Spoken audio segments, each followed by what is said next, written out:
Hari Kamis beli nangka. Selamat datang di Cafe Puna. Beli cash sama Mas Allen. Pulangnya makan tuna. Perkenalkan, saya Pratetas dari Thailand. Akan memandu jalannya Cafe Puna.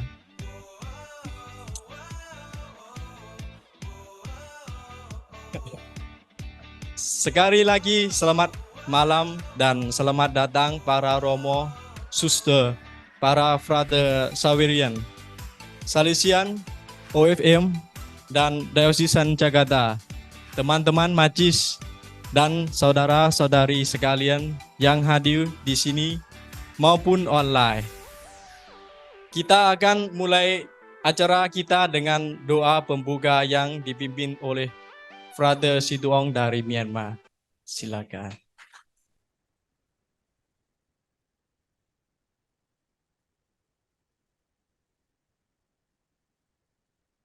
Marilah kita berdoa dalam nama Bapa dan Putra dan Roh Kudus. Ya Bapa yang penuh kasih, kami berterima kasih atas banyak rahmat yang Engkau berikan kepada kami hari ini. Kami bersyukur atas persahabatan ini. Ya Tuhan, kami akan memulai acara Cafe Puna sekarang. Bimbinglah kami agar mampu mendengarkan dengan penuh perhatian. Berkatilah Frater Ferry dan Frater Amang yang akan berbicara agar dapat berbicara dan menjelaskan dengan baik kepada kami. Berkatilah kami agar dapat memahami apa yang kami dengarkan, agar kami bisa belajar sesuatu yang terakhir. Ya Tuhan, kami mohon bimbingan-Mu jalan acara kami dari awal hingga akhir, dan kami serahkan acara kami ke dalam tangan-Mu. Demi Kristus Tuhan dan pengantara kami. Amin. Dalam nama Bapa, Putra dan Roh Kudus. Terima kasih Frater Situong.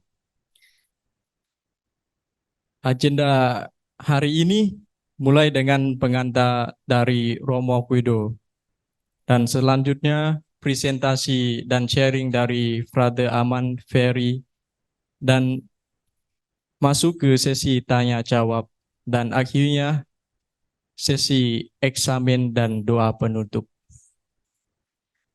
Sekarang kita akan mendengar sambutan dari Romo Guido pada unit Puranangga. Kepada Romo Guido dipersilakan.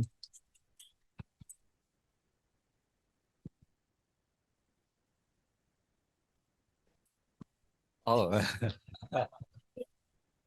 selamat malam Bu RT.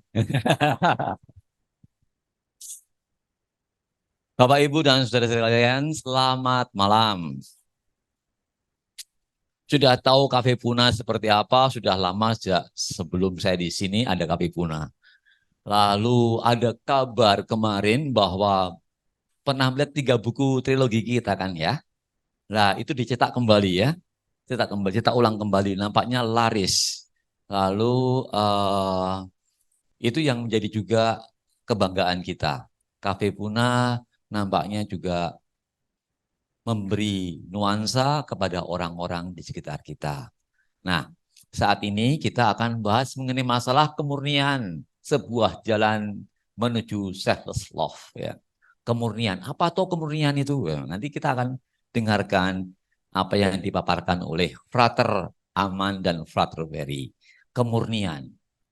Misalnya kita ke Cafe Puna ini murni datang untuk mendengarkan atau murni datang untuk cari makan. Nah, itu ya. Nah, atau dua-duanya. Kita lihat, kita akan murni itu seperti apa? Apakah itu akan banyak dijelaskan dan semoga bermanfaat untuk kita semua. Selamat nanti mendengarkan ini semua. Terima kasih. Terima kasih banyak Romo Guido.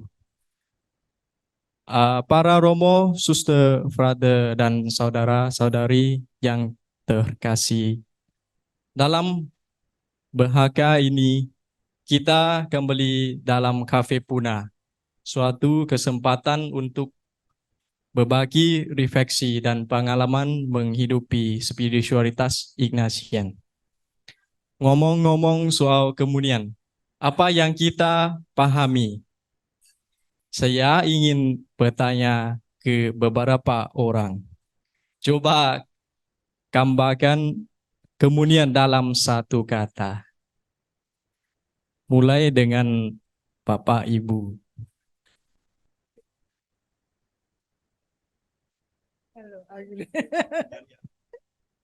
Kemurnian itu didasari dengan ketulusan.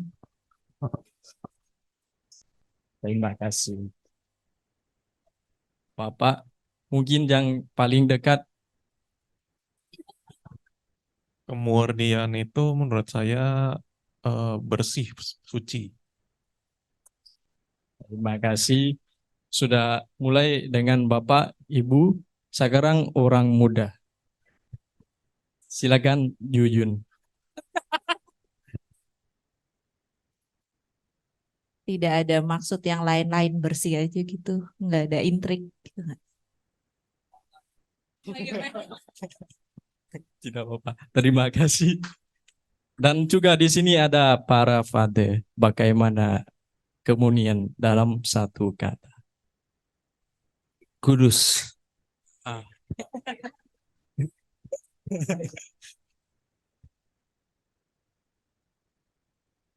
Terima kasih untuk jawabannya.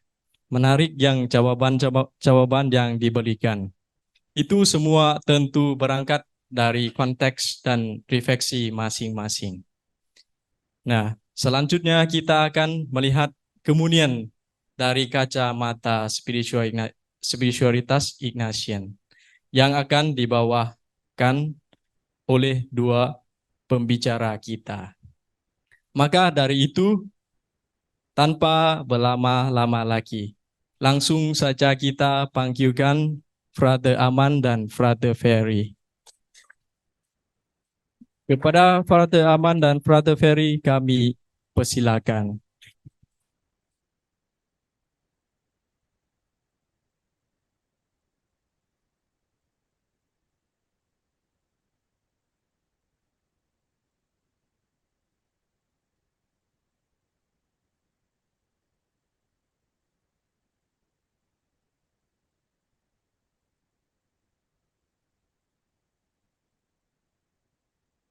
Bapak, Ibu, Romo, Suster, Frater, dan saudara-saudari sekalian, selamat malam.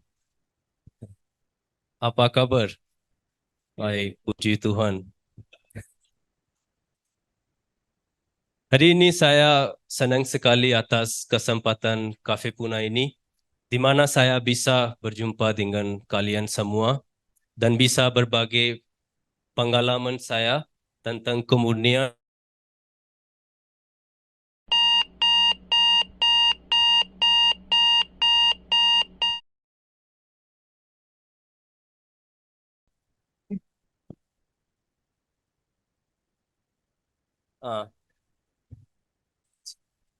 Nah, foto ini yang di pojok kiri adalah foto dari high school saya, dan foto yang di pojok kanan di mana saya pakai pakaian tradisional Pakistan itu dari rumah calon Yesuit.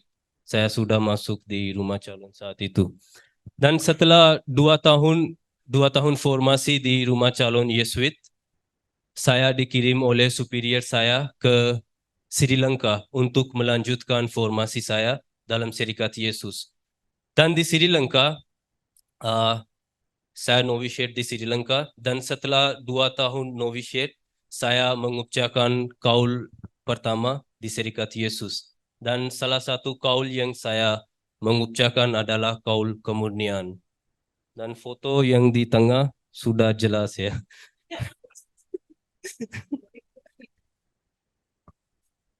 Ya. Saya sudah mengucapkan kaul dan itu foto itu setelah novitiate. Dan tahap setelah novitiate adalah juniorate. Dan di Sri Lanka, ketika saya sudah masuk di juniorate, ada satu pengalaman yang membuat saya merealisasikan betapa penting dan betapa membebaskan kemurnian adalah. Superior saya di novitiate kirim saya ke sebuah rumah sakit di Colombo, ibu kota Sri Lanka. Di rumah sakit itu saya ditugaskan untuk menemani ibu-ibu tunggal yang sedang hamil. Dan tugas saya adalah untuk membagi komuni dan untuk berbicara sama mereka, mendengar cerita mereka supaya mereka tidak merasa terpinggirkan oleh masyarakat. Dan pengalaman melayani di rumah sakit itu membuat saya melihat bahwa saya saat itu bisa punya compassion dan cinta yang bukan hanya untuk satu orang tetapi untuk semua orang yang ada di rumah sakit itu. Dan ketika saya membandingkan pengalaman itu dengan pengalaman saya dengan pacar di high school, saya bisa melihat betapa penting dan betapa membebaskan kemurnian untuk melayani dan untuk mencintai dengan cinta yang selfless.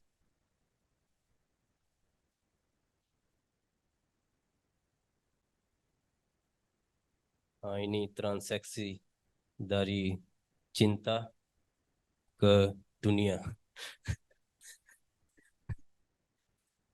Nah, sekarang kita masuk ke bagian kedua, pengantar kemurnian. Kita lihat bersama-sama apa itu kemurnian. Kita lihat dua kata dalam bahasa Urdu yang dipakai untuk kemurnian. Kata pertama adalah kembara. Kembara artinya orang yang memutuskan untuk tidak menikah. Mungkin romo, suster, atau frater. Dan juga orang awam yang memutuskan untuk tidak menikah demi suatu tujuan. Tetapi juga ada kata pak daman. Apakah ada pak daman di sini?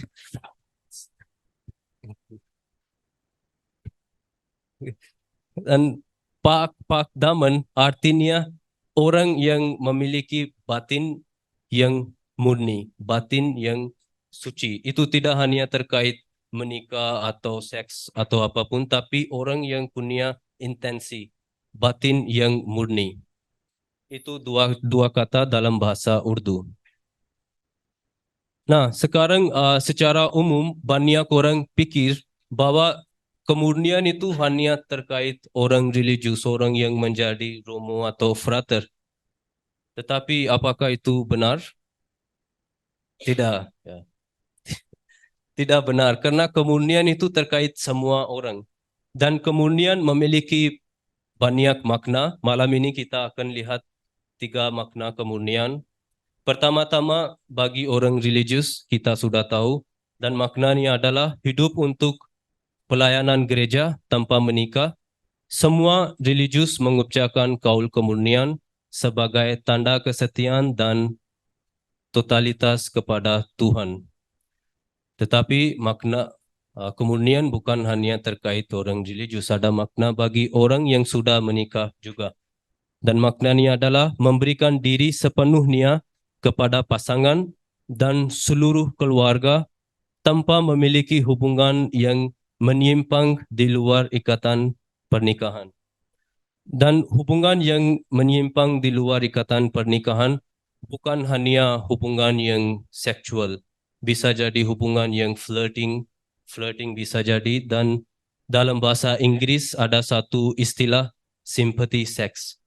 Itu artinya saya bisa menjadi simpatetik atau saya bersimpati kepada satu orang bukan karena saya benar-benar peduli atau benar-benar care pada orang itu, tetapi karena saya punya sesuatu yang saya ingin dari orang itu, jadi saya menjadi sangat simpatetik. Itu. Dan makna kemurnian bukan hanya tentang orang yang sudah menikah, tapi juga tentang bagi orang yang belum atau tidak menikah, termasuk orang muda dan termasuk semua orang yang memutuskan untuk tidak menikah. Dan maknanya adalah memberikan diri sepenuhnya untuk tujuan hidupnya dan mendedikasikan dirinya untuk membentuk masa depan. Dan kata kunci di sini adalah tujuan hidup. Kita diajak untuk fokus pada tujuan yang akan membentuk hidup tanpa menjadi terdistraksi atau terganggu oleh hal-hal yang duniawi. Nah, pertanyaan yang muncul sekarang adalah kenapa kemurnian itu penting? Dan marilah kita lihat bersama-sama. Kita sudah tahu kita hidup di zaman di mana kesetiaan dan dedikasi terhadap orang yang kita cintai menjadi hal yang sangat sulit atau hal yang sangat challenging. Kenapa? Keberadaan sosial media dan internet yang membuat mengakses pornografi, online dating, online prostitusi atau hubungan dengan pasangan online sangat mudah. Dan hal-hal ini membuat kesetiaan, cinta, dan dedikasi sangat sulit untuk mengaktualisasikan. Nah, ideologi-ideologi tersebut pernah membuat kita fokus hanya pada diri sendiri. Kita hidup hanya untuk diri sendiri dan dunia ini diajari kita untuk hanya tinggal bagi diri saya sendiri. Padahal kita sebagai orang Katolik diajak untuk menjadi setia pada komitmen-komitmen kita seperti Yesus menjadi berkomitmen bagi Bapanya dan bagi kita semua. Nah, di tengah konflik tersebut, Cafe Puna kali ini menawarkan kemurnian sebagai sebuah jalan yang membuat kita bebas secara batin untuk menjadi orang yang setia dan orang yang berdedikasi. Kemurnian membuat kita mampu untuk pertama-tama mencintai Tuhan dan mencintai diri dan mencintai orang lain dengan cinta yang selfless. Paus Yohanes Paulus II pernah mengatakan bahwa only the chaste man and the chaste woman are capable of true love. Orang yang menghayati kemurnian adalah orang yang mampu mencintai dengan cinta yang true, dalam arti lain cinta yang selfless. Nah, pertanyaan yang berikutnya adalah apa itu selfish dan selfless love? Dan marilah kita lihat bersama-sama. Guru Gopal Das, seorang guru Hindu yang asal dari India, ia juga adalah tokoh internasional yang terkenal. Saya juga pernah belajar banyak hal dari tulisan-tulisan dia. Dia pernah mengatakan bahwa the most selfish one-lettered word is I. Avoid it. Kata paling selfish adalah kata saya atau I atau aku. Dengan kata saya meletak banyak ekspektasi-ekspektasi saya dari orang lain. Saya mau dihormati, saya mau dicintai, saya mau dilayani, saya mau semuanya bagi saya. Dan ada satu analogi yang juga dari Guru Gopal Das dan saya ingin menceritakan sekarang. Ada satu anak berusia 5 tahun. Ia pergi ke ibunya dan mengatakan, "Ibu, I love you." Dan ibunya lihat anak itu dan senyum-senyum. Dan ketika anak itu bertumbuh dan ibunya juga mulai lebih memaham anak itu. Ibu kan tahu anak itu mau apa. Dan anak itu ketika berusia 15 tahun pergi lagi ke ibunya dan mengatakan, "Ibu, I love you." Dan jawaban dari ibu adalah, "Uang berapa yang kamu butuh?" Dan ketika anak itu berusia 25 tahun, ia pergi lagi ke ibunya dan mengatakan, "Ibu, I love you." Dan ibu itu mengatakan, "Namanya siapa? Dari mana dia? Bilang saja, nanti coba kita bertemu." Dan ketika anak itu berusia 40 tahun, ia pergi lagi ke ibunya dan mengatakan, "Ibu, I love you." Dan ibu itu bilang, "Saya sudah bilang jangan menikah dia." Dan ketika anak itu berusia 60 tahun, pergi lagi ke ibunya dan mengatakan, "Ibu, I love you." Tapi saat itu tidak ada jawaban, semuanya hening. Apa maksudnya cerita ini? Kadang-kadang kita mencintai orang karena kita ingin sesuatu dari orang lain, bukan karena benar-benar mencintai orang itu. Uh, Setiap kali mungkin ketika kita mengatakan I love you, mungkin ada sesuatu yang kita ingin seperti anak itu. Ibunya sudah tahu mau uang atau apa. Dan itu hal yang sangat penting bahwa ketika kita bilang I love you, apa yang sedang ada di hati saya. Satu kutipan lagi dari Guru Gopal Das. Ia berkata, "When you want to be served, you are being dependent on others because they may not serve you. But if you want to serve, who can stop you? If you want to be respected, they may not respect you. But if you want to respect, who can stop you? When you want to be loved, they may not love you. But if you want to love, who can stop you? Therefore, learn to begin your journey from I to you." Menarik kan? Sangat kuat dan sangat penting juga. Apa yang Guru Gopal Das maksud adalah ketika saya mau dilayani oleh orang lain, saya mau dicintai oleh orang lain, saya mau dihormati oleh orang lain, saya menjadi dependent pada orang lain. Karena mungkin orang lain tidak mau mencintai saya, tidak mau melayani saya, tidak mau menghormati saya. Tetapi kalau saya mau mencintai orang lain, saya mau menghormati orang lain, saya mau melayani orang lain, apakah ada yang bisa membuat halangan bagi saya? Saya pikir tidak. Dan di bagian terakhir, ia memberikan sebuah usulan yang juga menjadi solusi dari Guru Gopal Das. Therefore, learn to begin your journey from I to you. Maka dari itu, kita harus mulai perjalanan kita dari saya ke kamu atau dari saya ke kita.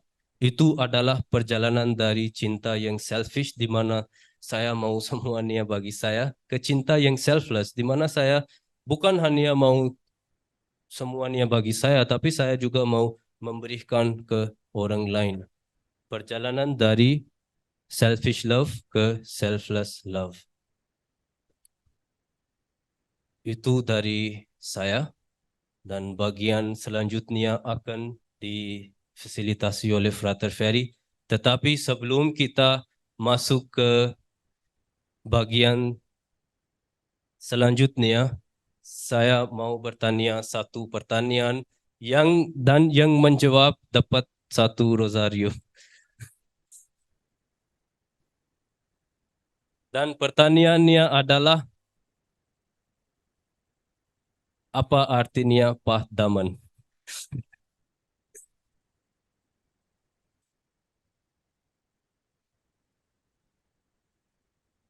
Apa artinya pahdaman?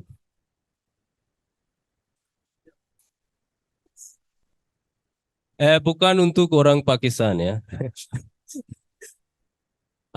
Bukan untuk orang Pakistan. Nah, itu Pak Edi.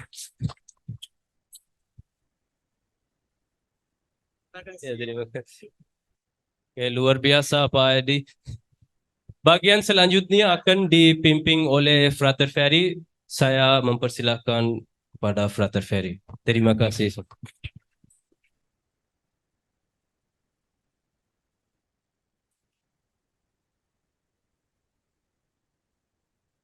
Terima kasih, Frater Aman, temannya Pak Daman.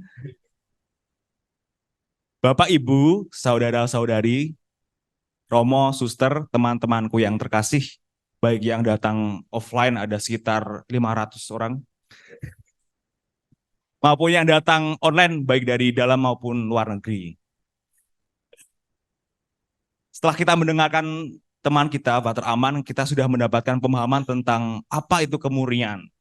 Kemurnian yang selfless, dan juga ternyata kemurnian itu bisa dipraktikkan kepada semua orang. Benar nggak?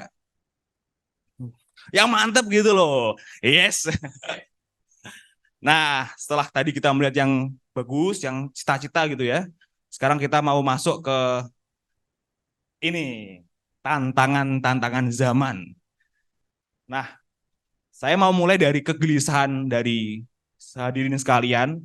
Ketika kita hidup di zaman now ini, apa sih tantangan-tantangan yang relate dengan hadirin sekalian? Setidaknya kami pernah melakukan survei atau riset sederhana tentang tantangan-tantangan kemurnian di zaman sekarang ini. Dan ini ada beberapa tantangan-tantangan, dan tentunya untuk yang ini ya, para frater tentu tidak mengalami ini ya, perselingkuhan ya. Kalau para frater mengalami perselingkuhan nanti bisa berkabar ke Romo Guido biar ditangani Romo Guido. Dari hasil riset sederhana ini, setidaknya dari kita pernah mengalami kegelisahan. Kita pernah gelisah. Misalnya yang paling tinggi dari hasil riset ini, hedonisme dan konsumerisme itu menjadi tantangan terberat. Lalu dilanjutkan dengan kesepian atau loneliness. Banyak yang kesepian ternyata ya. Dan lalu ini, perselingkuhan. Lalu dilanjutkan dengan pornografi dan masturbasi dan seterusnya dan sebagainya.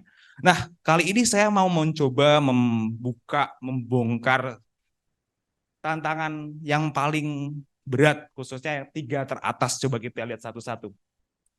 Yang pertama, ketika kita hidup di tengah zaman ini, ketika banyak hal dimudahkan, kita kadang suka mengejar nikmat, atau istilah kerennya hedon. Atau kita juga sekaligus hidup konsumeris atau materialis, membuang-buang uang untuk lagi-lagi mengejar apa? Mengejar nikmat. Nah, apalagi orang-orang di zaman sekarang yang hidup di kota metropolitan seperti di Jakarta ini juga menjadi tantangan tersendiri ketika kita hidup, bagaimana mengejar nikmat itu kadang menjadi godaan kita yang nyata gitu. Yang kedua, kemajuan zaman lewat teknologi, sosial media, aplikasi-aplikasi, bahkan seperti apa, dating apps, misalnya apa, Tinder, apalagi Bumble. Ini saya mengatakan bukan berarti saya pernah mencoba loh ya. Tapi ya memang itu hal-hal yang baru di zaman sekarang gitu. Sehingga kadang di tengah keramaian kita nih di sosial media dengan gadget kita masing-masing, kadang kita malah merasa sepi, merasa sendiri di tengah keramaian. Kita kadang asik dengan sosial media kita, tapi kita kadang kurang sadar bahwa kita hidup di tengah keramaian, entah di perusahaan kita bekerja, di komunitas, di organisasi kita berada. Yang ketiga, tantangannya, nah ini. Karena film Layangan Putus ini sempat viral beberapa saat yang lalu, soal perselingkuhan, saya mau bercerita tentang film ini secara sekilas, bahwa tak terhindarkan, ini film ya, ada sosok namanya Mas Reza dengan Mbak siapa ini? Mbak Kinan berkeluarga, dan ada orang ketiga yang gak kalah cantik juga. Hingga akhirnya Mas Aris ini tak terhindarkan untuk tergoda untuk memiliki yang lain. Sehingga akhirnya apa yang terjadi? Jeng-jeng. Pertengkaran. It's my dream, not hers, my dream, Mas.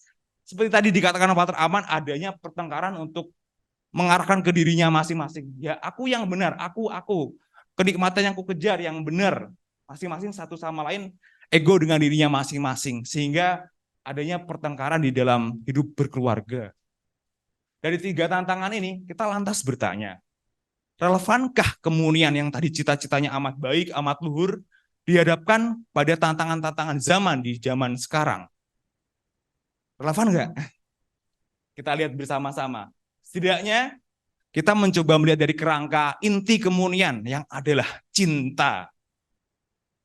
Lalu kita juga bertanya, inti dari kemunian sekali lagi adalah CINTA. Tapi cinta yang bagaimana? Nah, saya mau membagikan 3 fun facts atau fakta-fakta lucu unik gitu ya. Yang pertama, bahwa banyak lagu tentang cinta. Benar nggak? Nah, coba salah satu teman di sini spontan menyanyikan satu lagu cinta. Kakak yang di sana, ini teman saya juga. Mbak siapa? Boleh perkenalan diri dan menyanyikan satu lagu cinta. Asik. Deg-degan ya, brother. Kalau lagu tentang cinta biasanya nih, kalau orang lagi jatuh cinta. Ingin aku menyapanya, menyapa dirinya, bercanda tawa dengan dirinya. Namun apa yang ku rasa, aku tak kuasa, aku tak tahu harus berkata apa. Cila, dianya siapa nih? Oke, karena udah menyanyi, aku kasih satu Rosario. Silakan Mbak Fanya. Oke, ini udah cewek nih, perlu satu lagi cowok gitu. Nah, salah satu teman coba. Ini yang cowok deg-degan nih mas ini. Nah, ini satu teman saya ini. Boleh kenalan dirinya, lalu juga menyanyikan satu lagu. Saya Andrian dari kelompok pribadi aja, brother. Kalau tadi lagunya itu kan masih belum kenal nih. Ini ceritanya lagunya udah kenal, attachment issue, nggak bisa lepas.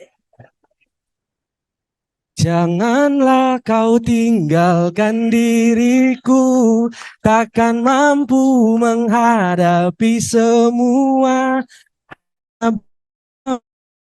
Bukan adalah aku.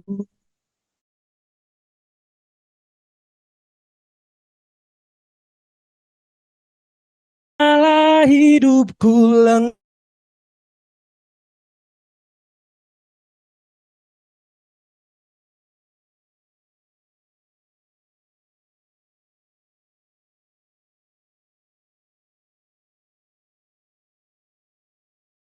Benar kan? Ketika kita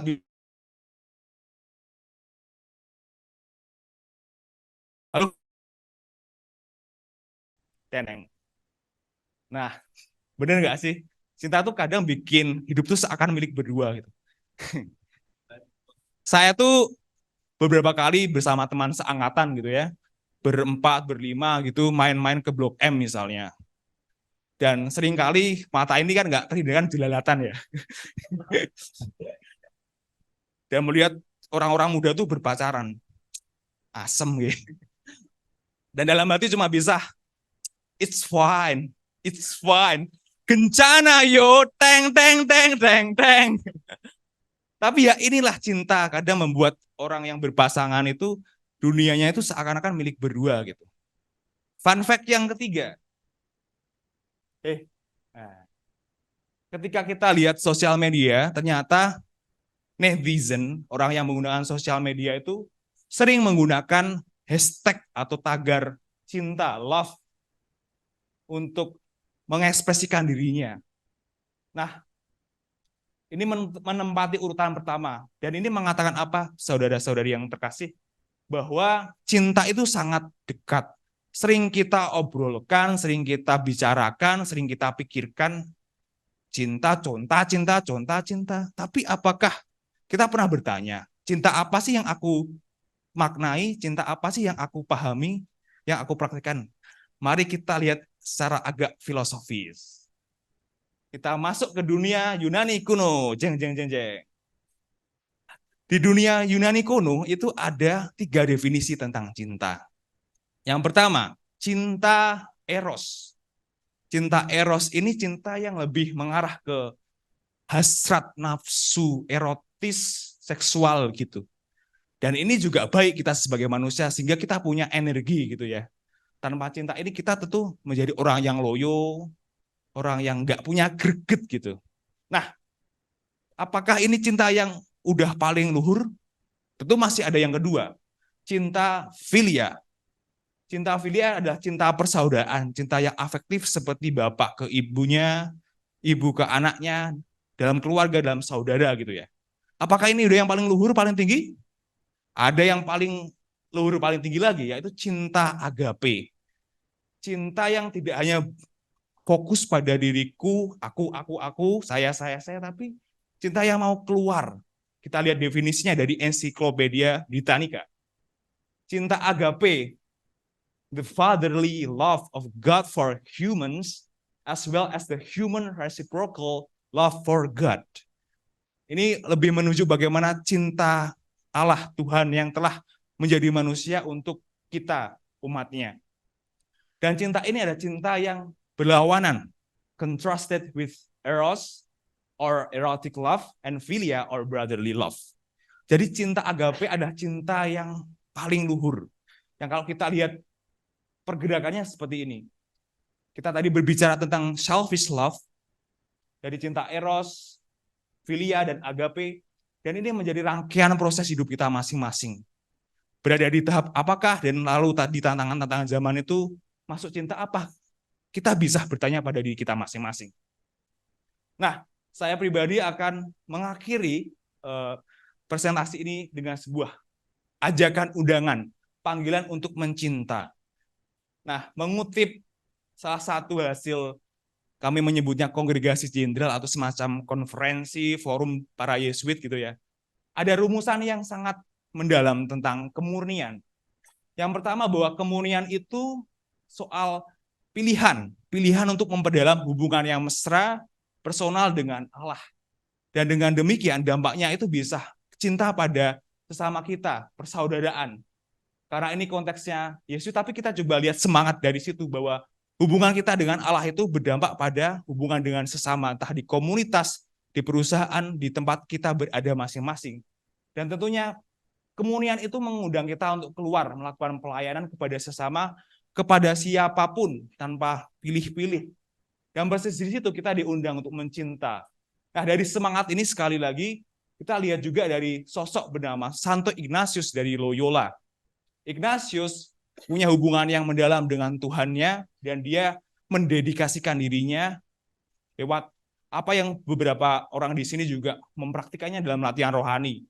Hingga akhirnya dia juga mendirikan sebuah ordo bernama Serikat Yesus yang kita juga kenal dan eksis sampai sekarang. Selain itu, sosok yang agak gundul ini juga punya ikatan persahabatan dengan teman-teman di dalam kelompoknya, di dalam Serikat Yesus, dengan orang bernama Franciscus Saverius, dengan orang bernama Petrus Faber, dan lain sebagainya. Nah, dari persahabatan ini, misalnya Ignatius itu selalu mendorong teman-temannya untuk mau keluar dari dirinya. Bahkan ketika itu hal yang tidak Ignatius inginkan. Ignatius merelakan temannya Franciscus Saverius untuk pergi melalang buana, untuk menjadi seorang misionaris, sehingga akhirnya kita dapat rasakan dampaknya bisa berbuah bagi semakin banyak orang. Itulah kemurnian yang Ignatius juga praktikkan dalam persahabatannya. Tentu lewat persahabatan yang juga mendalam, yang nggak kaleng-kaleng gitu. Dan selain itu, Ignatius juga memperdalam relasinya dengan orang-orang di luar kelompoknya. Beberapa wanita atau mungkin mantan Ignatius pun, Ignatius sering berkomunikasi, mengirim surat gitu ya. Nah, dari sini kita bisa melihat bagaimana kemurnian itu sangat dekat dengan kita manusia. Nah, Ignatius Loyola sendiri juga sempat ketika dia udah di tahap udah cukup matang gitu ya, menuliskan nasihat untuk seseorang bernama Emilio de Bonis. Emilio de Bonis itu seorang Yesuit muda yang dapat tugas untuk mengajar di Padua. Nah, dalam salah satu suratnya yang berisi nasihat, ini karena Emilio de Bonis ini sedang bergulat, sedang gelisah dengan kemurniannya. Kurang lebih begini kalimatnya. Akanlah cukup kalau di sekolah kamu memenuhi tugasnya sebagai guru dengan kemurnian dan dengan ketaatan murni. Senantiasalah berhubungan dengan siswa-siswanya secara terbuka dan tidak secara sembunyi-sembunyi, dan siswa dari luar janganlah dibiarkan masuk rumah, kecuali kalau rektor dengan kasus tertentu mengizinkannya. Dengan memperhatikan kemajuanmu dalam pengabdian kepada Allah dan dengan jalan kesempurnaan, Allah akan senantiasa membantumu. Nasihat Ignatius kepada Emerio di Bonis ini untuk mengingatkannya bahwa tugas utamamu itu ya mengajar. Dan ketika berrelasi dengan murid-muridmu, berrelasilah seterbuka mungkin, seinklusif mungkin. Dan jangan lupa bahwa Allah akan senantiasa menemanimu, membantumu. Nah, dari sini saya mau bercerita juga, setidaknya apa yang saya alami secara personal. Berbicara tentang kemurnian tadi, tentu saya masih merasa jauh dari sempurna, tapi setidaknya saya belajar untuk terus-menerus mengejar cita-cita itu. Yang pertama, hubungan personal dengan Allah itu juga membuat dalam dedikasi saya pada apa yang menjadi tugas utama saya. Misalnya saya sekarang studi ya, itu tugas utama saya sebagai seorang pelajar, sebagai seorang murid. Selain itu juga hubungan dengan teman-teman sekomunitas saya. Beberapa teman-teman di sini, teman-teman angkatan, teman-teman di luar angkatan juga, teman-teman sesama Yesuit di luar juga. Dan tentunya pelayanan kepada teman-teman yang saya temani sekarang, teman-teman magis yang beberapa di sini hadir, itu merupakan pengalaman nyata untuk menghidupi kemurnian. Dan dari situ saya pribadi tidak hanya memberi, tapi juga mengalami bagaimana mereka pun bermurah hati, merasakan persahabatan yang mendalam, bisa berbicara dari hati ke hati gitu. Nah, mungkin beberapa yang hadir di sini yang ada fotonya di sini juga ketawa-ketawa. Nah, dari sini saya mengalami bahwa akhirnya, ini quote untuk malam ini, bahwa rasa syukur yang mendalam, kesadaran akan pengalaman dicintai, menggerakkanku untuk mencintai. Sekali lagi, rasa syukur yang mendalam ini sangat penting, karena kadang kita tuh udah dicintai nih, tapi kadang kurang menyadari itu saja. Padahal cara-cara orang mencintai itu kan dengan kekhasannya masing-masing. Tapi apakah kita sadar bahwa kita perlu bersyukur atas rasa cinta yang hadir di orang-orang sekitar kita, entah keluarga, teman, kerabat, rekan kerja, dan seterusnya. Dan dari pengalaman dicinta itu, secara natural kita diundang, tergerak untuk mencintai. Nah, dari situ, terus apa tolak ukurnya ketika kita apakah bisa mempraktikkan kemurnian atau tidak? Lagi-lagi dari kongregasi jenderal ini, ada sebuah tawaran bahwa kita bisa mengecek sejauh mana kita menghidupi kemurnian dengan satu, kemerdekaan. Kemerdekaan di sini lebih-lebih kemerdekaan batin, atau dalam bahasa Inggris inner freedom. Ketika kita menghidupi kemurnian, kita tidak lekat dengan diri kita, dan kita bisa mau secara merdeka bisa mencintai. Dan dengan kita merdeka, kita bisa lebih available, bisa lebih siap sedia untuk dapat melayani, entah dalam pekerjaan kita, entah dalam perusahaan kita, dalam komunitas organisasi kita masing-masing. Nah, dari situ akhirnya ketika kita berbicara tentang selfless love, cinta yang mengarah ke kemurnian itu, sosok inilah yang menjadi teladan utama kita. Teladan utama juga bagi Ignatius yang tadi kita bicarakan, dan sosok inilah yang kita lihat dalam perjalanan di kayu salib. Dia rela dihina, dicaci, rela disesah, rela didera, hingga akhirnya memuncak dalam kayu salib itu untuk kita. Hingga akhirnya merecap inti dari kemurnian itu. Yang pertama, bisa kita refleksikan masing-masing bahwa memahami cinta yang selfless atau selfless love itu sebagai cinta yang penuh dedikasi. Kita berdedikasi, juga membangun sikap hormat, dan juga pengorbanan. Dan itu adalah inti dari kemurnian. Yang kedua, membangun pertemanan secara konkret lewat komunitas, organisasi, lingkungan kita, perusahaan kita. Dan disitulah kita juga diundang untuk memberikan diri, keluar dari diri untuk melakukan pelayanan. Hingga akhirnya kemurnian ini tidak bisa hidup, tidak bisa greget tanpa adanya latihan. Makanya perlulah kita melatih kemurnian itu dalam hidup kita sehari-hari. Hingga akhirnya saya mengundang kita semua untuk mencoba scan barcode ini.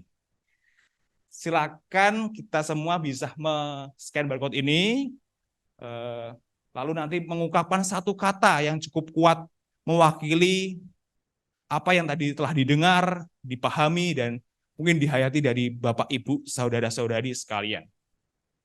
Yang online tentu juga bisa mencoba men-scan barcode ini. Apakah ada yang nggak punya kuota, bisa minta Romo Guido mungkin ya.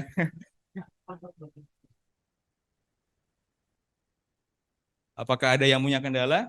Nanti kita lihat bersama-sama kata-kata yang terangkai dari hadirin sekalian.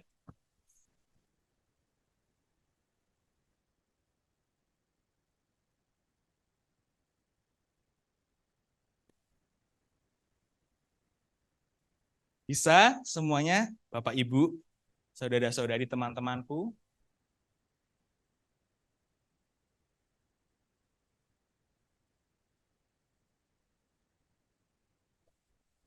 Hah? Oke, mungkin kalau sudah mulai diisi, silakan. Masih ada yang scan juga. Yang online juga bisa. Coba rumuskan satu kata yang paling mewakili.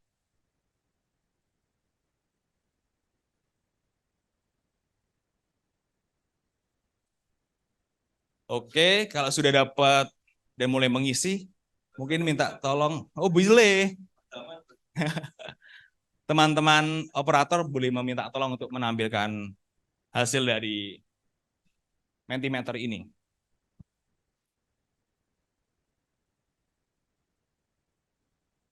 Mari kita lihat bersama-sama.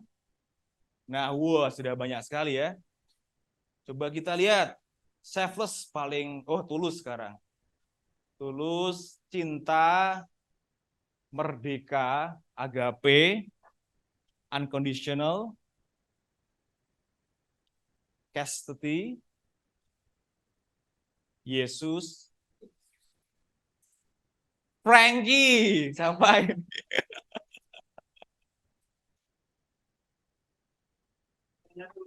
Sayangannya Tulus ya, penyanyi ya. Selarasan, inklusif, cinta tanpa syarat, SJ apa ini? Sandal jepit. Pak Daman, oke. Akhirnya Pak Damanmu dimasukkan ya. Loh, kok ngevis? Cinta tak harus memiliki, asik. Menerima, kesungguhan, blessing, kasih. Oke, sudah semua.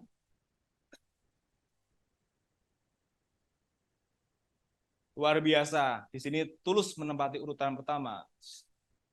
Dan tentunya semua sudah luar biasa menyampaikan kata kuncinya yang bisa kita lihat dalam Mentimeter ini. Tepuk tangan buat hadirin sekalian.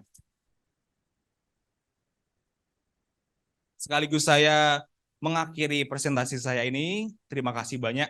Wassalam.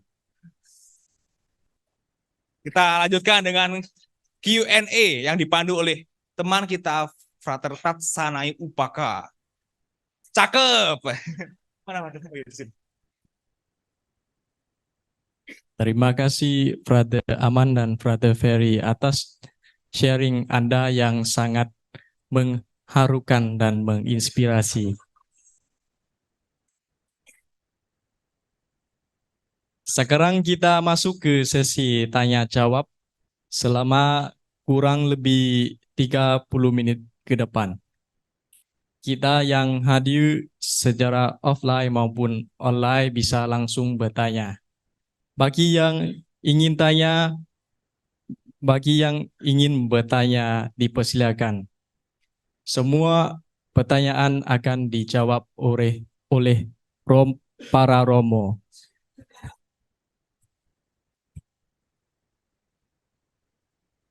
Kita buka untuk 2 pertanyaan terlebih dahulu. Kalau waktu masih cukup, bisa lanjut ke penanya berikutnya. Silakan.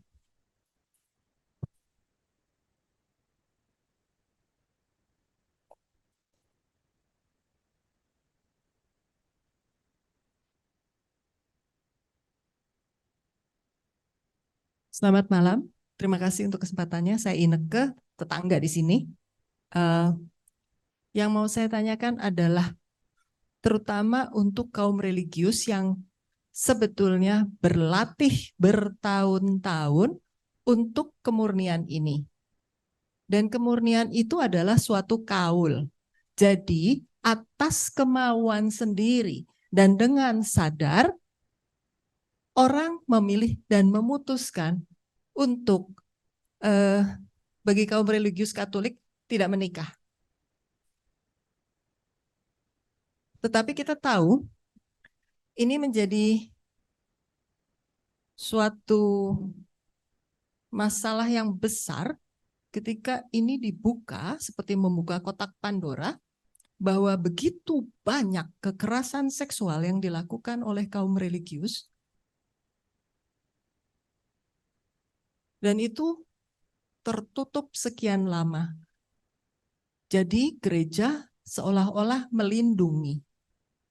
Padahal ini penjahat besar luar biasa karena mereka tahu, mereka mengerti, berlatih bertahun-tahun, berjanji atas kemauan sendiri.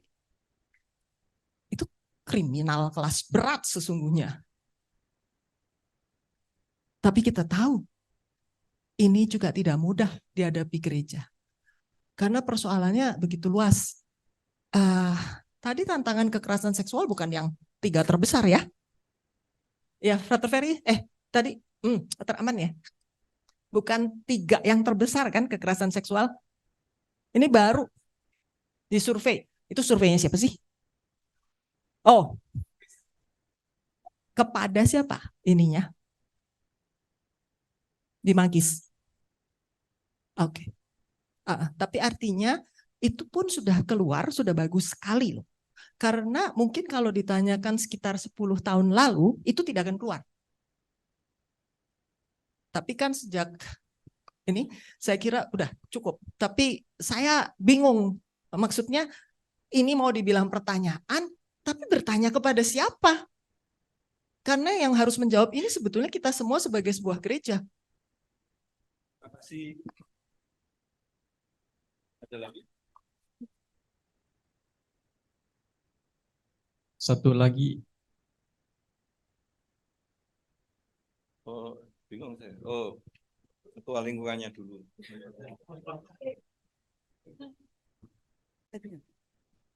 Selamat malam semuanya. Aku cuman mau nanya, simple aja, bagaimana cara melihat kemurnian itu sendiri ketika kan kemurnian tuh tadi dibilangnya kan ketulusan, jujur dan segala macam. Tapi dan cukup bertanggung jawab. Kalau aku kasih contoh aja, misalnya seorang ayah, kita tahu ya ayah itu kan yang mencari nafkah di keluarga. Kalau zaman dulunya tuh gitu. Jadi ibu yang kerja di rumah, anak-anak sekolah. Ketika ayahnya mencintai keluarganya, beliau bekerja dengan keras sehingga keluarganya bisa makan, anak-anak bisa sekolah. Tapi ketika ayahnya meninggal, keluarganya menderita. Menurut saya seorang ayah itu mencintai keluarganya semurni yang kita tahu. Tapi ketika kemurnian itu dibawa menjadi penderitaan keluarganya, apakah itu tetap murni? Gitu. Jadi sejauh mana kita bisa lihat kemurnian itu dalam kacamata keluarga? Gitu. Makasih. Mau jangan gitu mukanya mau. Saya jadi bingung. Saya salah ya nanya. Terima kasih. Masih bisa tambah satu lagi. Tadi sudah pengen nanya. Selamat malam Romo, Bapak Ibu semuanya. Yang ingin saya tanyakan, apakah kemurnian yang tadi ada kaitannya dengan cinta itu pengaruh juga dari faktor usia? Jadi misalnya gini, tadi kan levelnya ada eros, terus ada filia, ada agape. Lalu apakah kalau kita nih masih muda kan mungkin lebih banyak erosnya gitu kan. Terus nanti dengan ya sejalannya faktor usia akan menjadi lebih bijak gitu, lalu akhirnya ke agape. Nah, apakah ada kaitannya dengan kemurnian juga? Artinya orang-orang muda akan lebih banyak tergoda gitu kemurniannya dibandingkan dengan orang-orang yang tua. Seperti itu ya. Kebetulan kami juga sudah dokter senior. Terima kasih itu ya. Terima kasih untuk pertanyaan. Sekarang silakan Romo Sadi untuk jawab pertanyaan.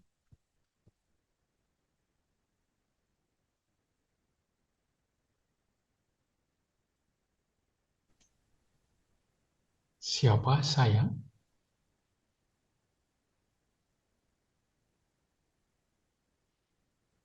Halo, selamat malam. Dengaran nggak? Dengar. Dengar. Ini saya yang harus jawab ya?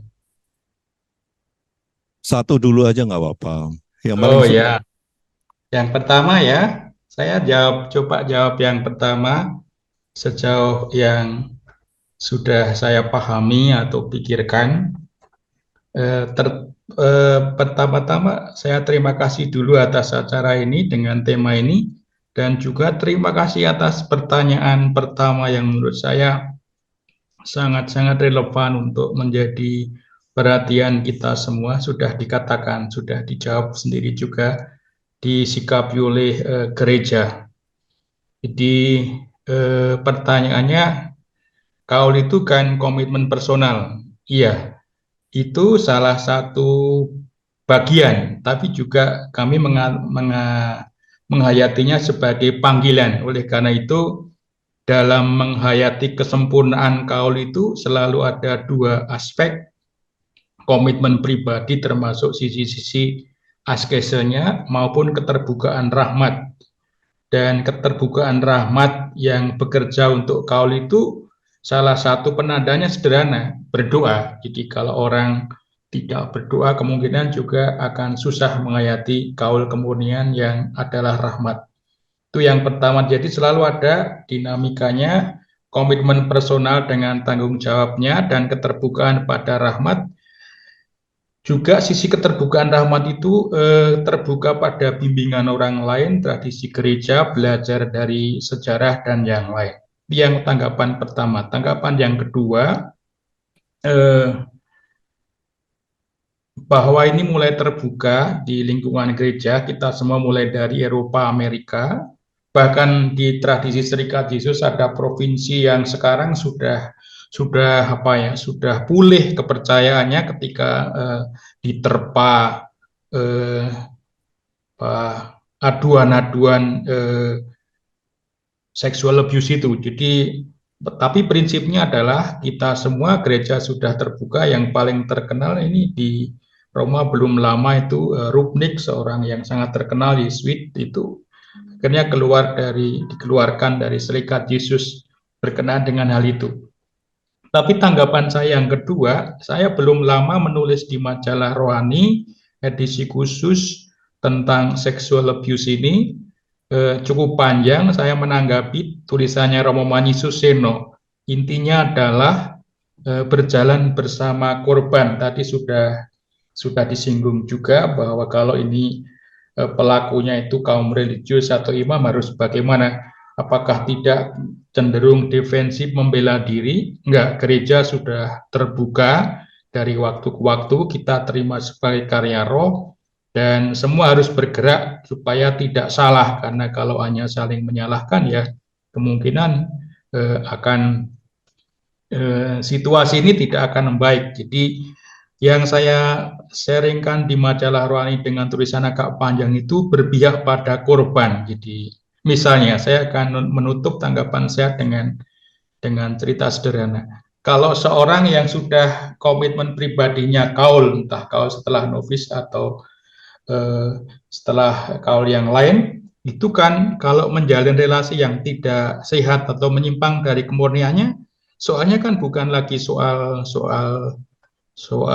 di ranah relasi, tapi bisa ranah ketidakadilan. Bisa dibayangkan kalau seorang frater atau seorang imam atau siapapun menjalin relasi sampai pihak wanitanya sudah terlanjur terikat, lalu tiba-tiba atas nama panggilan meninggalkan, itu kan sudah bukan lagi soal kemurnian atau apa, itu sudah soal ketidakadilan dalam berelasi. Demikian tanggapan saya, tapi terima kasih, pertanyaannya relevan dan penting untuk diteruskan dan tidak mencukupi hanya ditanggapi dengan tanggapan seperti ini. Pertanyaan yang lain nanti kalau ada waktu. Terima kasih.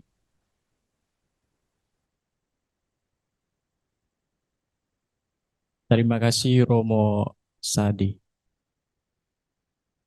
Pertanyaan yang kedua dijawab oleh Romo Hendrik.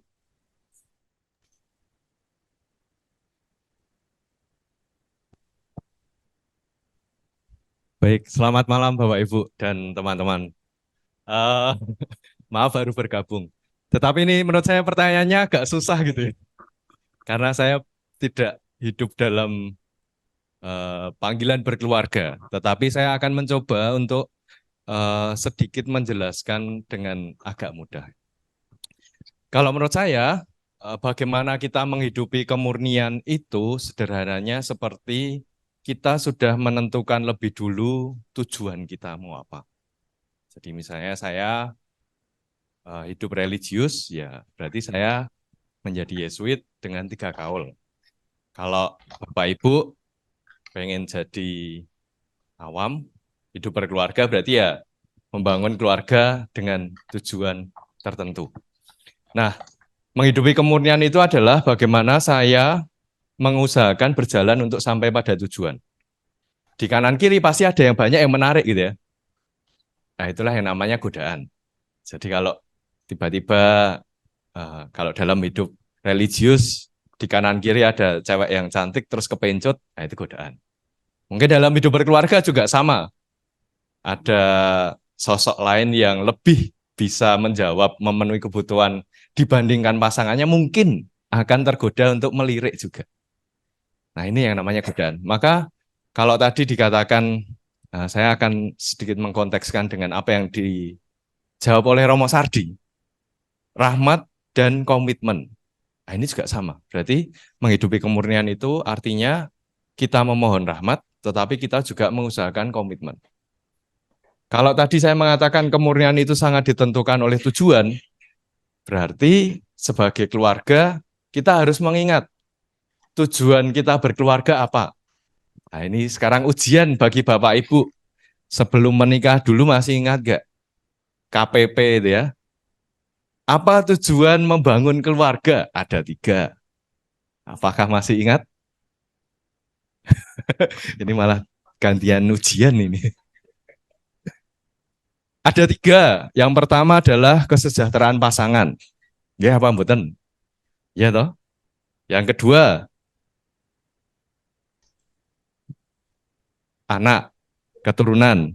Ya toh? Yang ketiga, pendidikan anak. Nah, maka ini juga sama. Kalau bagaimana kita menghayati kemurnian itu artinya ya bagaimana kita mencoba untuk mewujudkan itu sampai pada tujuan hidup berkeluarga. Nah, nanti kalau gimana kalau misalnya selibat tapi tidak berkeluarga gitu. Nah, ya itu yang harus kita pertanyakan lah, kamu tujuannya mau apa gitu. Kalau bagi orang yang religius sudah jelas tujuanmu menjadi religius apa, maka arah kita ke sana yaitu. Nah, kalau tadi misalnya Frater Aman dan Frater Ferry men-sharingkan tentang bagaimana menghidupi apa ya, mengurangi cinta diri, lalu tadi sampai ada penyangkalan dan segala macam, ya itu bagaimana kita menghidupi komitmen itu. Jalan, oke, mungkin boleh melirik, tetapi tidak mampir gitu ya. Mampir atau malah berhenti bahkan. Itu sih, mungkin sederhananya. Semoga bisa dipahami dengan bahasa yang agak mudah ini. Begitu. Mungkin Romo Sardi, kalau bahasa saya terlalu profan, nanti ditambahkan ya Romo. Terima kasih.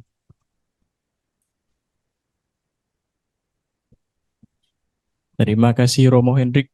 Sekarang masuk ke pertanyaan ketiga dijawab oleh Romo Dismas. Atau Romo Sadi mau tambahan dulu.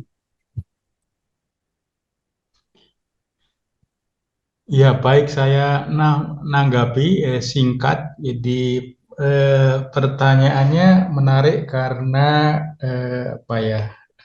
realistis. Jadi pertanyaannya kan apakah tingkatan sebenarnya eros, filia sama agape itu kan bahasa untuk mendeskripsikan tingkatan cinta memang. Tetapi dari pertanyaan itu bisa kita pahami betapa penggambaran tingkat-tingkat itu mengatakan seorang yang selibat, yang kaul kemurnian, itu manusia dengan psikodinamika seksualnya. Jadi ada tingkatan-tingkatan ketika masih usia tertentu mungkin yang diimpikan punya pasangan, ketika usia tertentu yang diimpikan momong anak, ketika usia tertentu diimpikan momong cucu. Jadi itu dinamika-dinamika yang real. Oleh karena itu jawabannya ada tingkatannya, iya, tapi juga tidak persis usia paling muda lalu hanya eros saja. Sudah ada banyak contoh orang kudus di level muda pun itu agapenya sudah ada, misalnya Santo Aloysius Gonzaga, Santo Johannes Spitzman. Artinya itu benar ada tingkatan-tingkatan seturut dinamika psikoseksual manusia, karena orang yang bergaul juga tetap makhluk sosial, makhluk seksual. Oleh karena itu ini mungkin yang penting, yang relevan untuk diperhatikan, mengingat dinamika usia itu hidup manusiawi dan tingkatan cinta itu pengenalan diri. Jadi bahkan itu doa itu kan sebenarnya juga pengenalan diri. Jadi kalau orang jarang berdoa lalu ruang pengenalannya diri juga kurang. Pengenalan diri menjadi penting. Saya akan memberi contoh, misalnya kalau orang tidak mengenal diri, tidak mengenal dinamika psikoseksualnya, nanti kabur ini panggilan atau bukan. Jadi misalnya saja ada seorang religius, dinamika seksualnya itu dilanda krisis tengah umur karena kesepian, tidak punya pasangan. Itu kan sebenarnya bukan krisis panggilan. Lalu ketemu rekan kerjanya atau siapapun lalu merasa dapat jodoh, padahal itu hanya sebuah momen yang sangat temporal ketika sedang dinamika psikoseksualnya membutuhkan teman, tapi kesimpulannya bisa bukan panggilan. Menurut saya itu sangat-sangat disayangkan, hanya kurang wawasan atau mungkin bahasa lainnya seksual literasinya kurang mengenal diri. Kesimpulannya tidak ada panggilan, padahal kalau mengenal diri mungkin bisa lebih tertata. Bahkan kasus-kasus seksual abuse pun masih bisa dibedakan.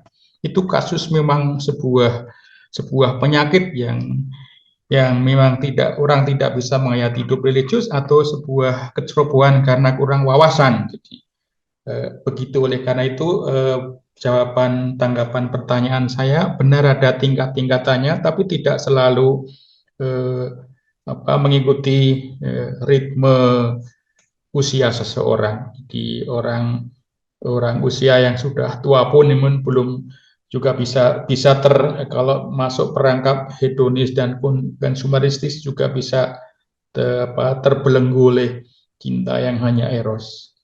Demikian tanggapan saya. Terima kasih.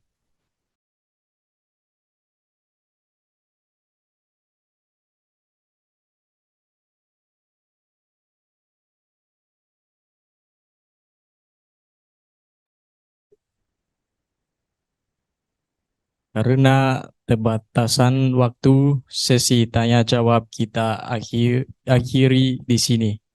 Untuk pertanyaan-pertanyaan yang belum terjawab, kami mohon maaf. Semoga di lain kesempatan kita bisa mendalaminya lagi.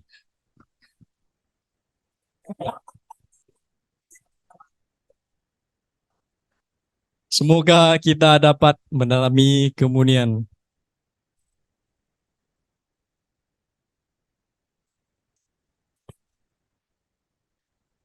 Mohon maaf ada kesalahan teknis. Jadi sesi pertanyaan masih dilanjutkan ke sesi kedua. Jadi sesi kedua itu diperuntukkan bagi peserta online karena di sana juga ada pertanyaan gitu. Kita menghargai peserta online juga. Jadi ada 2 pertanyaan online ya. Yang pertama, bagaimana frater menghidupi spirit kemurnian atau cinta ketika sosok-sosok teladan dalam hidup diambil dari kehidupan frater? Barangkali ini personal ditujukan kepada Frater Ferry gitu. Nanti juga salah satu romo juga bisa menjawab kalau misalnya ada yang ingin ditambahkan. Lalu pertanyaan kedua adalah, apakah cinta sejati selalu mengatasi perbedaan dan kesalahpahaman, atau ada batas di mana cinta tidak dapat bertahan? Nah, itu nomor 2 ini akan dijawab oleh Romo. Langsung saja pertanyaan pertama mungkin, Frater Ferry.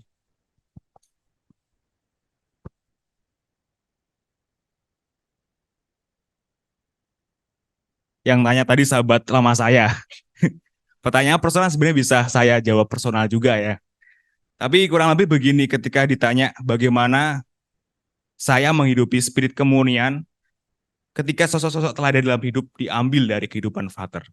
Nah, ketika ditanya secara personal, tadi udah saya bagikan juga hubungan mendalam dengan Allah yang dilatih lewat hidup doa. Tadi juga Romo Sadi menekankan ada usaha latihan untuk bisa menghayati kemurnian secara lebih baik. Itu masih banyak tantangan, kadang juga jatuh juga, tapi persis disitulah latihan itu dibangun gitu ya. Dan tentunya kehadiran teman-teman, sahabat-sahabat seperti tadi saya sampaikan, baik di dalam komunitas Serikat Yesus maupun dari sahabat-sahabat di luar, komunitas magis yang juga ada di sini, komunitas pelayanan-pelayanan lainnya juga, itu menjadi semacam tabungan energi untuk bisa mengalami pengalaman dicintai secara konkret, dan di situ saya terus tergerak, diundang, dipanggil untuk bisa akhirnya terus belajar mencintai. Mungkin secara singkat begitu saja. Terima kasih. Baik, Frater Ferry, terima kasih atas jawabannya. Lalu pertanyaan kedua, ini Romo Guido usul, Romo Widi menjawab. Pertanyaannya adalah,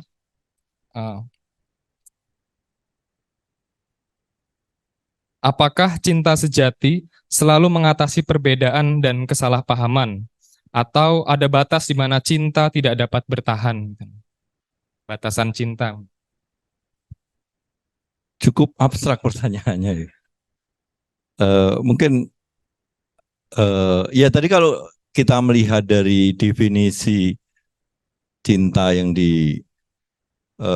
yang secara filosofis diterangkan oleh Ferry, dan kemudian juga sebenarnya Aman juga sudah menunjukkan gerak dari selfish love ke selfless love ya. Ya sebenarnya kan mau tarik perspektif cinta yang mau keluar dari diri kita sendiri begitu kan. Dan saya kira makna cinta yang paling dalam itu adalah bahwa ya kemudian kita bisa keluar dari diri kita, karena tadi Aman dengan sudah jelas menjelaskan bahwa kalau kita hanya ngomong I love you itu bukan berarti bahwa kita sebenarnya mencintai orang itu, tetapi ada, kalau itu dasarnya selfish love sebenarnya tidak terlalu banyak berguna begitu ya. Nah maka dalam perspektif ini ya, maka misalnya dalam keluarga, cinta antar pasangan begitu ya, tentu tergantung gimana masing-masing pihak itu menghayati arti cinta itu, bukan? Artinya kalau kemudian cinta itu masih dipahami sebagai sesuatu yang lebih ke dirinya sendiri, maka kemudian ketersediaan untuk saling memahami tentu akan mengecil begitu ya, dan itu orang akan sampai pada kesimpulan bahwa cinta itu ada batasnya mungkin. Cinta kemudian harus diceraikan, mungkin arahnya ke sana bukan? Kalau misalnya tidak cocok dengan pasangannya, ya akan seperti itu. Tetapi kan dan itu bukan kalau secara konkret dalam hubungan di keluarga misalnya, ya itu tentu tidak mudah diselesaikan, karena misalnya kalau ya apakah kita bisa mengatakan cinta kalau kemudian pasangan kita melakukan kekerasan fisik terhadap pasangannya begitu kan? Nah, seperti itu kan, hal-hal itu juga harus dipertimbangkan begitu ya, karena kalau salah satu pihak itu menghayati cintanya itu hanya egois, ya tentu di sana akan ada konflik. Tapi yang tadi dikatakan oleh Romo Hendrikus tentunya adalah bahwa kalau dalam pengertian Katolik, tujuan hidup berkeluarga tentunya adalah cinta yang lebih mau menghargai orang di luar kita, pasangan kita, anak kita dan sebagainya, seperti itu gitu ya. Maka mungkin yang harus saya kira dari apa yang kita pelajari dari kemurnian, dan kemudian itu adalah gerak dari selfish love to selfless love ya. Ya sebenarnya ya kita diharapkan bisa meluaskan perspektif kita tentang cinta ya. Cinta memang kita banyak ngomong tentang cinta, tanpa sadar itu adalah kebanyakan adalah cinta yang selfish sebenarnya yang kita omongkan gitu ya. Tetapi kalau kita melihatnya dalam kacamata iman, ya sebenarnya yang ditawarkan oleh iman kita adalah cinta yang selfless love. Maka dalam arti itu kalau kita menghayatinya dengan selfless love seperti itu, ya tentu pertanyaan bahwa dengan cinta sebenarnya ya seharusnya selalu akan ada harapan, selalu akan ada juga pengampunan, kesempatan untuk, jadi tidak, kalau atas nama cinta yang seperti itu, ya tentu harusnya cinta dua orang kalau dihayati seperti itu ya tentu bukan cinta yang kemudian menjadi cinta yang ada batasnya, dan karena kemudian kalau cinta itu dibatasi ya berarti salah satu pihak pasti memahami cintanya sebagai cinta yang lebih egois, eros, atau yang selfish seperti itu. Semoga bisa menjawab karena pertanyaannya cukup abstrak juga. Terima kasih.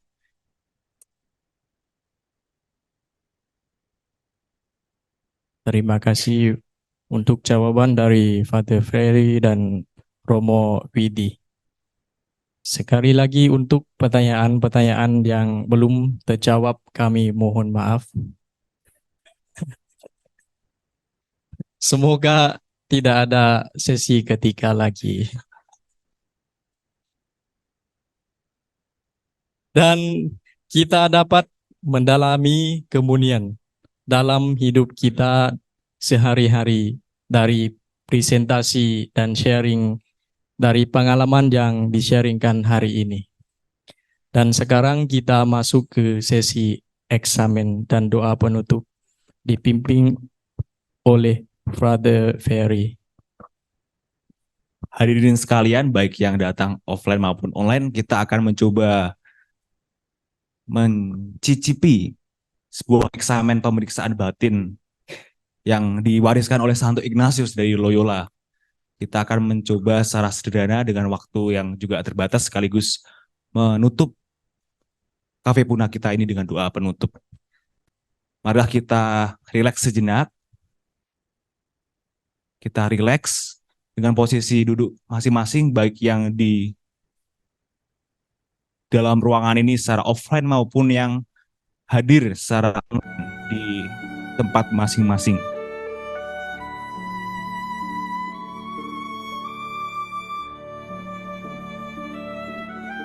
Sekali lagi, marilah kita rileks Relax relaksnya. Kita mencoba memberi waktu untuk diri kita masing-masing untuk memeriksa batin kita yang terdalam.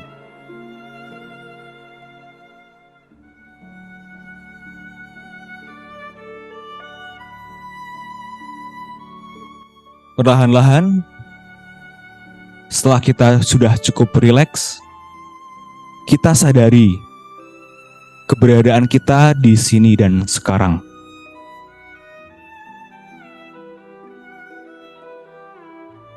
Kita sadari bahwa kita berada dalam sebuah kafe Puna yang mencoba berbicara mengenai kemurnian.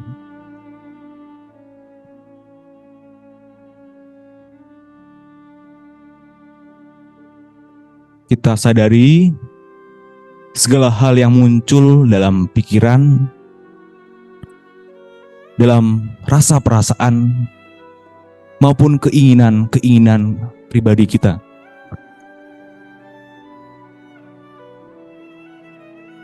Sekali lagi, dalam suasana rileks, kita menyadari diri kita dan memohon rahmat supaya dapat masuk dalam pemeriksaan batin atau eksamen konsensie ini.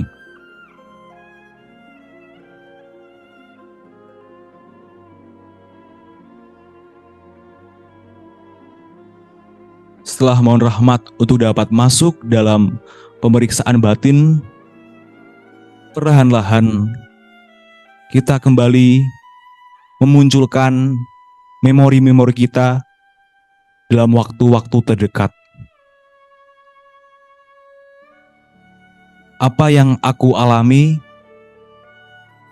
ketika aku mempersiapkan diri dan berangkat menuju ke Skolastikat unit Pulau Nangka. Apa yang kupikirkan, apa yang kurasakan, apa yang kuingini.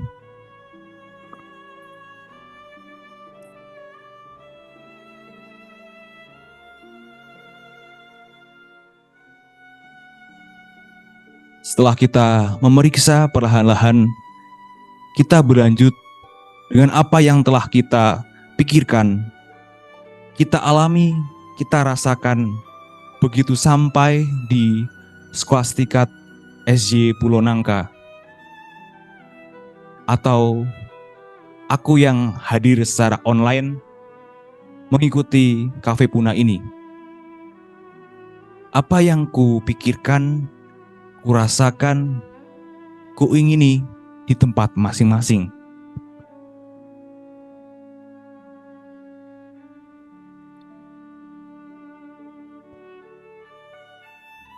Setelah aku menyadarinya, perlahan-lahan aku mencoba hadir untuk mendengarkan, untuk melihat, untuk merasakan apa yang telah dibagikan oleh Frater Aman, oleh Frater Ferry, oleh para romo, maupun dalam suasana tanya jawab. Segala suasana nuansa yang hadir secara personal dalam Kafe Puna ini mengenai kemurnian. Apa yang paling kupikirkan, apa yang paling kurasakan, dan apa yang paling aku ingini.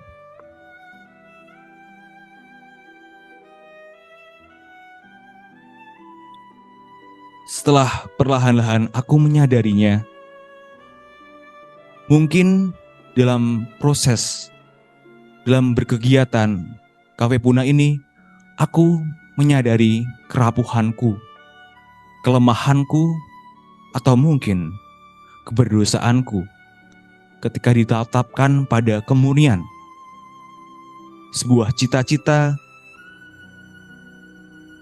yang dalam perjalanannya kita mengalami proses jatuh bangun.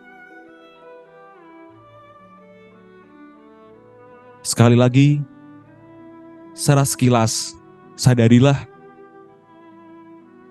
kerapuhan, kelemahan, keberdosaan atas apa yang aku alami dalam kemurnian.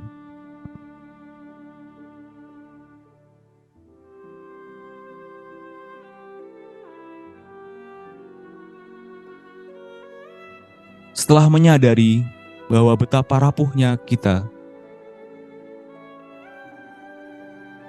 aku juga percaya bahwa Tuhan Maha Rahim, bahwa dalam kerapuhan, kelemahan maupun keberdosaanku, Tuhan tetap bermurah hati untuk menyapaku, memanggilku, dan mengajakku untuk lebih baik dalam menghayati kemurnian.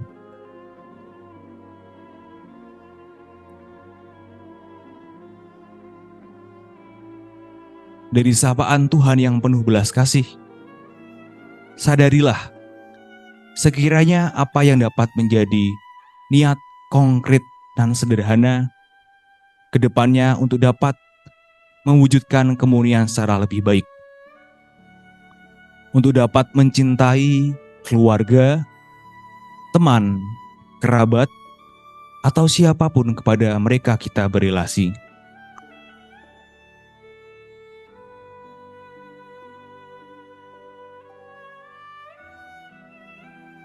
Rumuskanlah tindak lanjut konkret kita dalam satu kata yang dapat kita bawa ke depannya. Satu kata yang paling mewakili tindak lanjut konkret dalam batinku.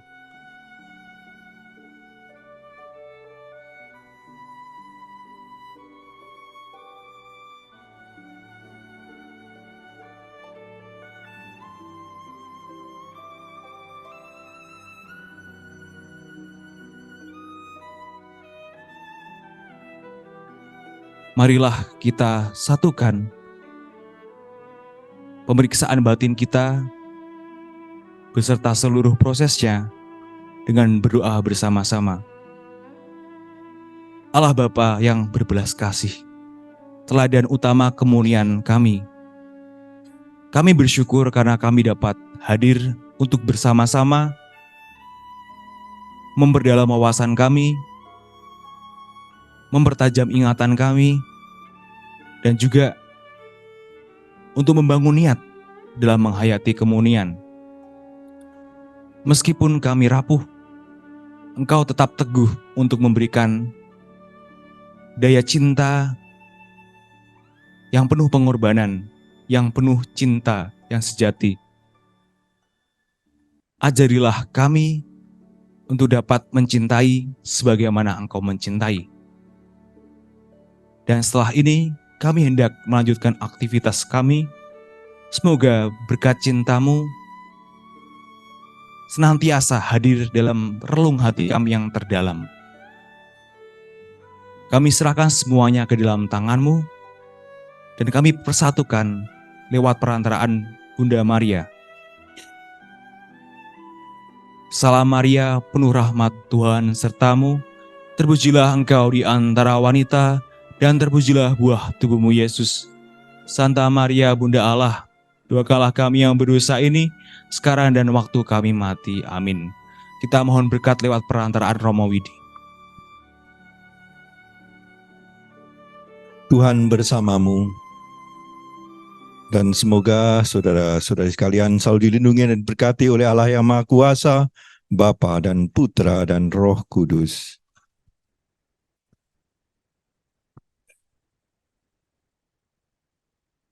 Terima kasih banyak kepada narasumber serta para peserta yang telah menyimak acara dari awal sampai akhir. Saya Pratetas mewakili komunitas Pulau Naga menyampaikan terima kasih dan mohon maaf apabila ada salah kata dan perbuatan. Mari kita tepuk tangan untuk kita semua yang hadir di sini. Sekarang kita masuk ke sesi foto bersama di depan, dan setelah itu kami mengundang saudara-saudari sekalian untuk beramah tamah di rafter. Mohon maaf, kita akan foto bersama secara online terlebih dahulu. Peserta online bisa membuka videonya. Foto akan saya pandu. Oke. Silakan membuka kameranya.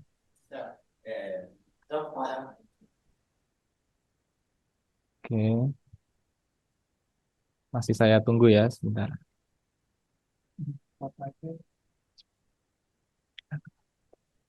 Oke, langsung saja saya ambil. Yang pertama, 1, 2, 3. Oke, bentar.